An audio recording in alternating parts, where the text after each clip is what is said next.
Welcome to Melt. I'm Suresh Venkat.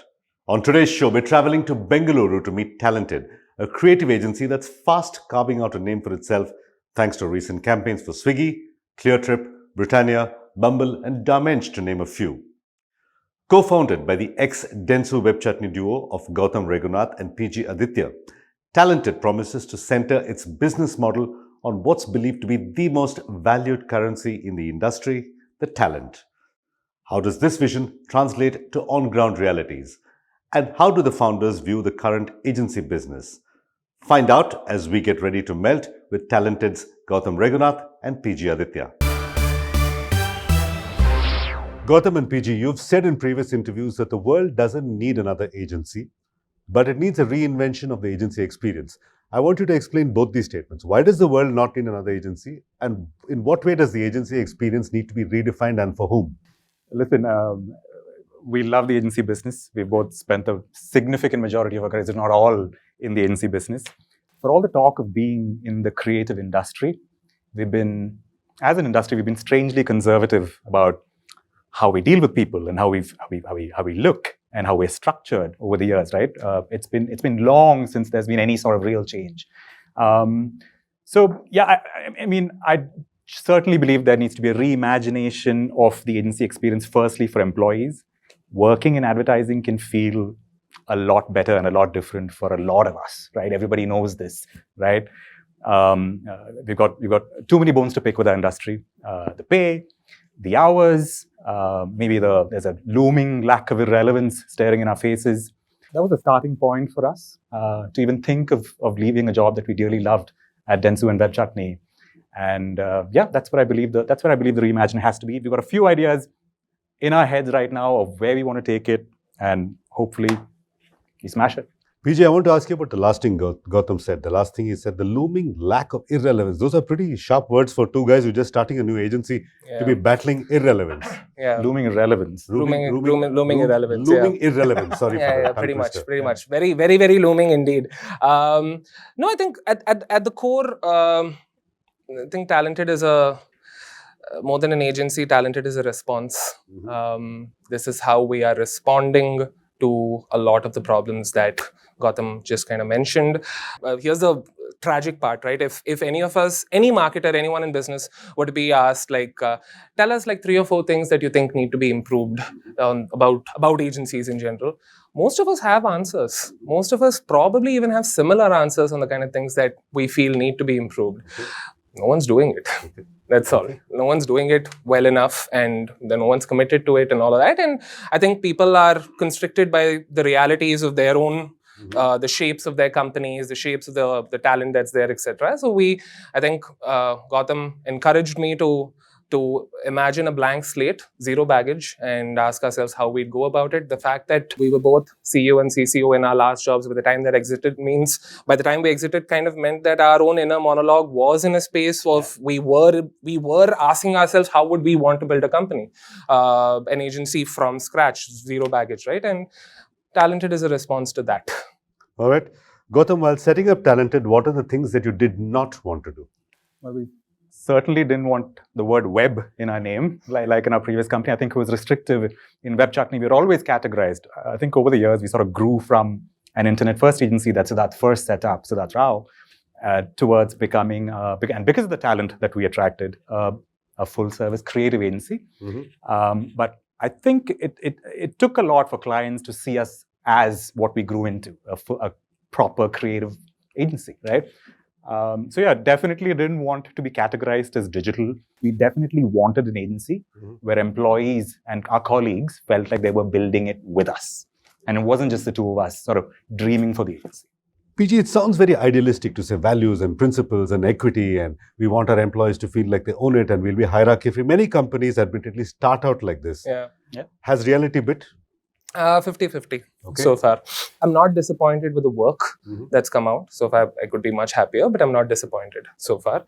I think being remote is, it's its own issue in itself, right? So I think we have a lot of scope for improvement on how we can balance out this remote working with what we know it takes to build a company from scratch, especially a creative company. So definitely challenges on that side, but I think we've gotten enough success so far to kind of tell ourselves that, okay, cool, we're on to something here. So we definitely feel we're on to something. Tons and tons of scope for improvement. Gautam, how did you go about setting about the values and principles of Talented? You talked about better working hours, talked about equity, a fair pay system. What are some of these values that you defined that you did want in Talented? I think when any company starts, it always starts with the espoused beliefs of the founders and the founding team, right? There's always these very idealistic sort of values where we start from. We did the same. We have a very strong and sort of a largish sort of a founding team who started this with us. So it starts from there, and over a period of time, some of them get codified as and when we get to the realities of everyday work, and the values that really sort of stick are the ones that sort of mean something and they work, right? So they move from this conscious to unconscious sort of space in our own heads, right? And they become codified. And so we started there. An interesting thing that we did was we sort of crowdsourced it internally, right, amongst all of us as to what we wanted this company to look like. So we've got a 100-page handbook that we wrote during. Tell us some of the things that came up in this crowdsourcing. Yeah. What were the few of the things ideas that came up? Yes, our aim is to make this handbook public. The original idea was to make it public as we went live, but I think I'm glad we didn't, because there's so many realities that have sort of tiny sort of changes that we want to make on those. Some of them, again, right from how we work internally to right from how we are to each other, how we behave to each other, right from the simplest of operational things like how do we operate in a remote first environment. We wanted to codify some of these things a little better, because no one's talking to each other about, okay, listen, our entire work landscape has changed, right? No one's talking about how we change our way we operate, even in that sort of scenario. So things like that are a huge part of the handbook. PG? Yeah, PG? Yeah, so there's this one bit which I'm guilty of not following a lot from the handbook, which is called, there's this little guide that Gautam put together called no follow-ups. It seems like a very, very simple thing, but this is one of the little informal surveys that he did, that both of us did.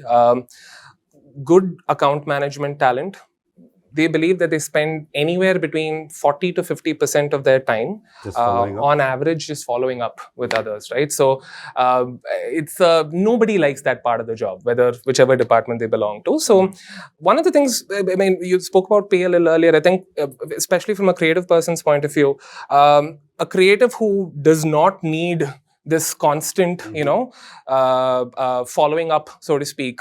That kind of a creative who kind of follows through with their commitment, stuff like that, while being very, very good at what they do, people like that definitely deserve a premium.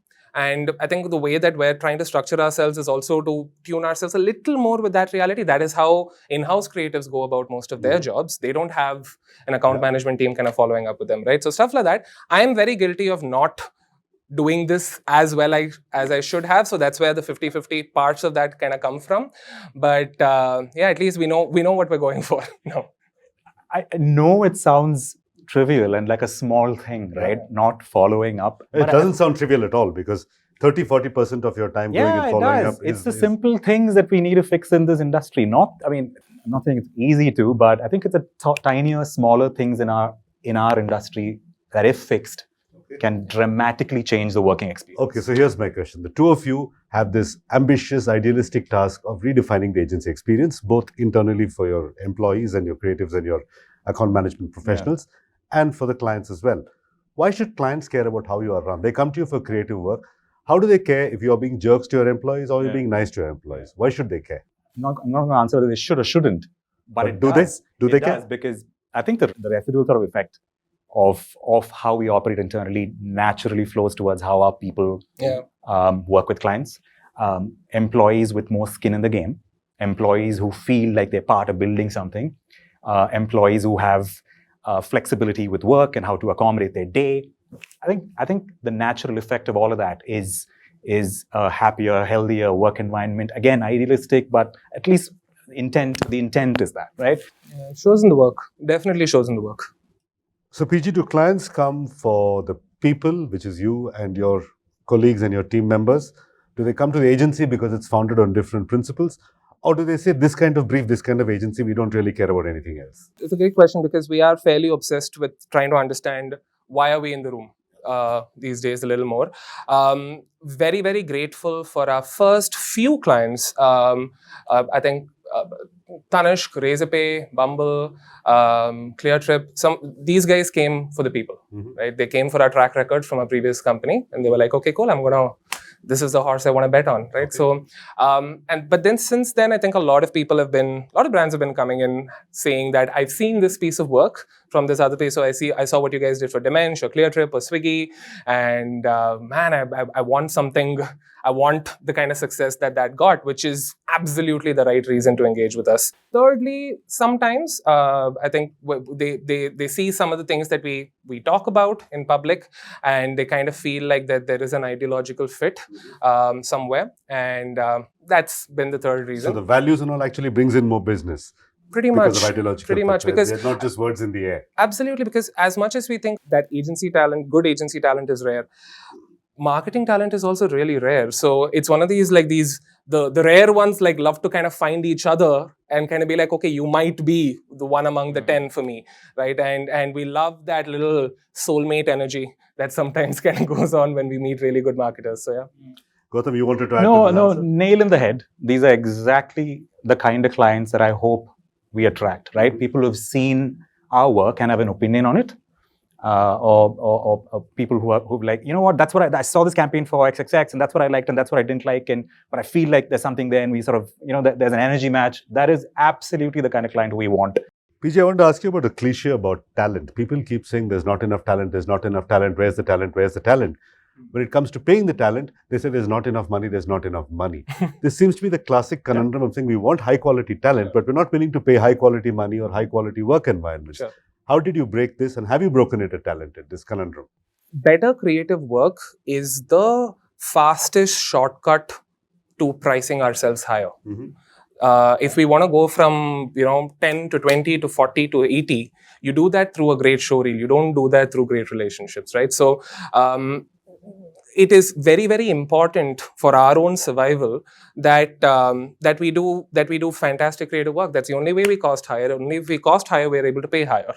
And only if we're able to pay higher, are we able to produce that better creative work in the first place. So there is a ridiculously simple flywheel to this business. If instead of being a creative agency, if you're a very creative agency, it's actually that simple. You just need to do more of this, do it really, really well. It was the fastest way to price yourself. And from your recent campaigns, do you want to give us some examples of how you've pushed this creative envelope? Pushed the envelope on a newspaper very recently. Okay. So, in fact, before, I think the best way to talk about this campaign is everywhere, so this is just it's not a coincidence. It's just an accessory now. Absolutely. Okay, so Suresh, I'll ask. I mean, this campaign is a question to you, really. I've seen this campaign and I have no clue what the answer is. There's an uncle on the moon, there's some food delivery happening, and there's Chandni Chowk. I have no idea why there's a Swiggy ad. He's cracked it. What, you have? No. So you can deliver to the moon, you can deliver to Chandni Chowk, you can deliver to presumably Janet Yellen in the US. That's great. That looks like it looks a bit like Janet Yellen, yeah. Fair enough. No, so this was the latest. I think over about a week, we had about 20,000 unique theories on why that was a Swiggy ad. And I think we're slightly proud of it. I mean, the reasons, the slightly geeky reasons to be proud of it, but overall, this has probably been like the biggest consumer psychology experiment that we've pulled off. Getting you back to the basics of what advertising is supposed to be about, which is you get someone's attention, you get their interest, and that's the ad, right? So I want to quote Viren Narona from who led the campaign from Swiggy's end, and he kind of said, like, this is not a Swiggy ad, but you make it one in your head, right? So every time that's the psychology you're playing on. So it is. What was the brief for something like this? What did Swiggy come to you and say? Create a non-ad ad? Swiggy's been around for what, close to 8-10 years now, and they have an outsized impact in the lives of everyone in an urban Indian city. Each of us have our own memories and associations with Swiggy, and they wanted a way to kind of help people kind of realize how much they matter and how much we kind of think about this brand in our lives.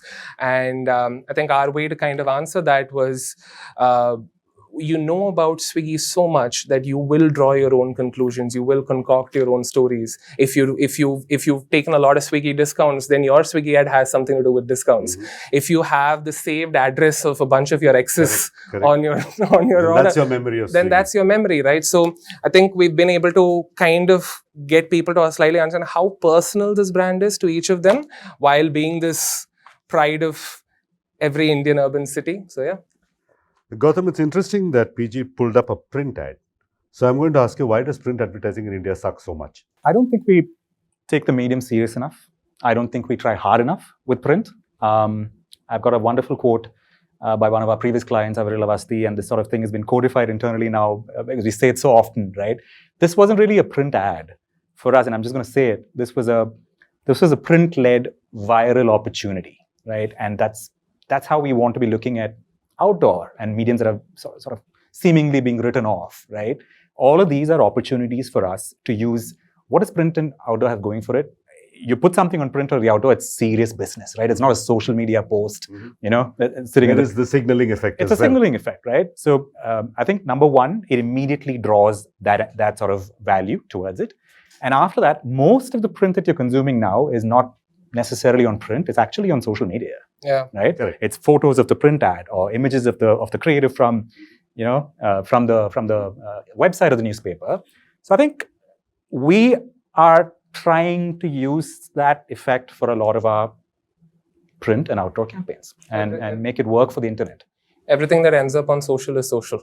That's what Aviral kind of said, and we've been kind of following that ever since. Your recent campaign for Britannia, you chose reels instead of the traditional TVC route. Right. What's the reasoning behind that? Basically, we did shoot a traditional TVC. Was not TV as such, but DVC, so to speak. What's a DVC?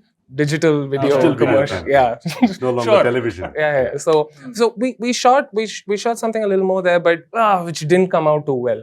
During the film presentation meeting, and credit to him, Amit Doshi, who's the CMO of Britannia, he kind of said, "Listen, I mean, if this approach is not working, why don't we actually, do something that's a lot more internet first, work with a creator, and launch this product through a reel instead of going, a slightly more tried and trusted kind of approach." And yeah, that really motivates you to kind of ask yourself, like, yeah, why didn't you put that suggestion out there in the first place, right? So I think what you kind of said earlier, right, about what kind of what are like this slight bravery rub off that we're also kind of able to have. Full credit to Amit for like spotting this opportunity in a slightly different way, but that's how Britannia happened.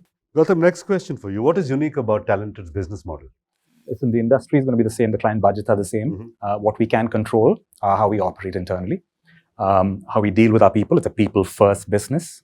I think the unique thing about our business model, and it sounds like a way too simplistic answer, but it is, for us, genuinely, it's about the fact that the people who are walking in through our doors here have skin in the game in building this with us and caring more about the product that they put out, purely by way of the association with the company, drastically different from how we used to operate earlier as agencies. That's really it. And I think the exponential value of getting that right, I think is going to show over a period of time. We've got plenty of things wrong as we begin, but I think plenty of tiny little things that we've adding value to our colleagues' lives that will show in our work. That's our best. And agencies need to work in a collaborative model these days, right? You can't in-house all functions. You have to work with tech partners, with data partners, with artificial intelligence partners, perhaps. 100%. We want to be the guys who are known as good people to work with. We're never going to have experts in every single field internally. So at the core of our company remains creative. 80% of our company is creative. They're people who think and ideate, but we never want to be. I don't think we'll ever be in a shape where experts in every field and they're changing and coming up so fast. It's it's literally impossible. So we want to be known as good guys to work with and collaborate with and partner with. We want to be the guys who are very open about sharing credit with anyone who partners with us in creating something. We don't want to be known as the one agency that pulled off every single project, because rarely is it true. It's a lie. It's a lie, right? And PG, you recently wrote a column about sharing credit. Oh yeah. Right? What's the credit philosophy at Talented? Most creative people, want probably 4 things out of a really good job. Access to diverse creative opportunities for which they are credited generously, paid their fair market rate without burning out. This is mostly the expectation. Sounds simple enough to do. Yeah, it's not. It's not Yeah, rocket. why is this so hard to crack for most of us, right? And among the 4 things, the easiest part to actually fix is the credit culture part, because it is free. It is free. It actually needs nothing No apart money, from a general attitude shift, right? So yeah, if we stop being insecure, egoistic people across our industry, we literally get to shave off one problem. So I think that's why I'm a little harder on that than the rest of it. It's lowest hanging fruit. We should be ashamed of ourselves if we don't fix that soon. Gautam, what is the X factor that separates Talented from other digital first agencies? Because everybody these days says we're digital first, we're web first, now we're chain first, right? So everybody is now saying roughly the same things. The what first? Chain. Chain. Yeah, we're online. Oh, right. Okay, offline, okay. online, Got on it. chain. Oh, So got now it. Understood. we're going beyond digital first to saying we're on chain first. So we'll help Okay, you navigate Web 3.0. Got it. Right? So, Listen, I think as an industry, we always sort of a lot of us who don't think very highly of what we do on a daily basis, right? And we try to sort of act like these very niche sort of industries, or we're just not a creative agency. We're a Web3 XXX agency. correct. I don't know. We've genuinely not discussed what we want to be called. I think we currently call ourselves a creative agency when people ask us. Like I said earlier, the only thing that we didn't want to be known really is a digital agency, because that's not how our creatives currently think. You're an right? agency who happens to use digital sometimes. Absolutely. I think by the nature of the workforce and the colleagues that we have internally, and they're all internet first, it's natural that a lot of our work leans internet first. But sure, if that makes us a digital agency, fantastic. No qualms about what anyone calls us. All right, that brings us to the end of this interview. Gautam Reghunath and PG Aditiya of Talented, thank you very much for talking to us at Melt. Thank you, Suresh. Appreciate it. Thank you. That's a wrap on this episode. You can follow Melt as always on social media. The handle is Ready to Melt, or simply log on to readytomelt.com. If you'd like to follow me, I'm @Suvenk on Twitter. Till next week, goodbye and thanks for watching.